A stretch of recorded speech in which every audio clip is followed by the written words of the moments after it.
Scéal siimplí go maith bhealach. Fear. Tá scamal bráin os cin cheantar chosára giniuh mar go bhfuil fear ildánach agus fíor chumasach duine dá muintir hain imi a bhthú. Hís ar a spidalung at chunamara tóigiú Feargal Ó Béarra agus chaisiad sréimh siam an taide tagus san Gearmáin, san Nirua, san Stáitsaontaithe i Gceanada agus in Éireann. Is sa melic a bhí sé chu fuile dearnas, níanach le na chéile méh agus an mars chluine, agus é am an aistritheoir i ggóilín naonta seorpaí. Duine thar a bheith cumasach a bheith Feargal, mar bhíine a chuid cóir den jobh. Bhí Feargal ar duine go dtíine ba chumasaí dar casú riomharan.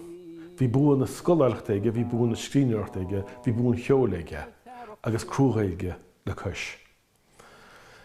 Na leabhar is scríobh sé gan na heistí agus na haltaí acadúla a lua hí an tromthábh a rud dúis nó gradam leabhar na bliana hábhí san 19 agus mé sibhne an nora. Leis an dá leabhar sin rinne Feargal aclú ar frós na nóghaige. Leag sé sí slatatóis go deáfrós nó is deáfrós an Gaeilge. Agus is beg Scríbhneoir sa lá an jobháin a bhfuil ar gumas an tartchaid an sin maith amach.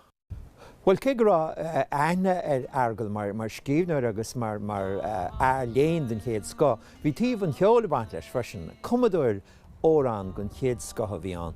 An rud a hanilm faoi na chuid ceol ná gur an dá rud aige, bhí an lidiciúlacht agus bhí sé an fún íomhan na chuma, agus a chuidirte ar aibristeach sa bhún agus a chuidirte isteach na focla. So bhíoh cinál cóbheith álan idir an dá rud ina chuid órán.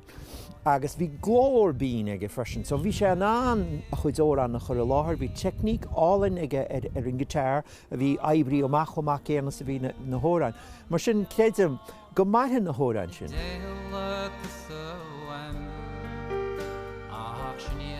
Chuirme sé aithne ar Feargal nuair a bhí sé na dhéagóir ar nós go leor déagóir dhéile a geantar d'oibre siad liomhaint sa Spáilpín fánach. Agus bhí sé blianta na dhé sin an sin ríis nuair a thosma chu aithne ar a ríis nuair a bhí sé casa ag na seisiúna tí kit agus an dhé sin na tí feidearmhór agus an sin uair amháin tháinig sé casa in éondaling a tíhálaí an saoire seo.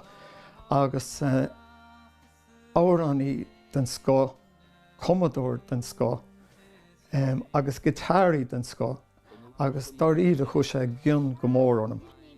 Cáiliúint an mhór doing hain sa geantar dar iad don cultúr agus dá bhean agus dá chláán. Dar iad tá a chríbriste.